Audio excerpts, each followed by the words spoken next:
22 oktyabr 2025 yil, soat 19. Oh-ohda sevimli tilda kechir serialining 106 qismi namoyish etiladi. Ushbu qism ayniqsa dramatik va ta'sirli bo'ladi. Ilyos, yo'l Kamazining haydovchisi, Nasiba esa uy bekasi. Ularning 2 farzandi bor. Ilyos ikkinchi xotini Hamidani uylantirmoqchi bo'ladi, ammo Nasiba buni ko'tara olmay, boshini ro'moli bilan osib qo'yadi.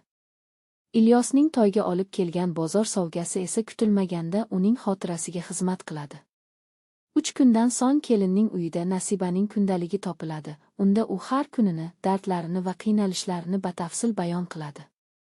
Aslida Nasiba va Ilyos sevgidan turmush qurgan edilar.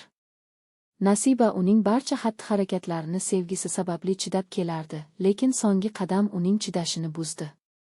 Ilyosning kelajagi qanday bo'ladi? U qilgan ishidan afsuslanadimi? Hamida bilan baxtli bo'la oladimi? Bu savollarga javobni Kechir serialining yangi qismida bilib olasiz. Serial real voqealarga asoslangan bo'lib, tomoshabinni chuqur his-tuyg'ular bilan qamrab oladi va har bir qahramon bilan hamdardlik qilishga majbur qiladi.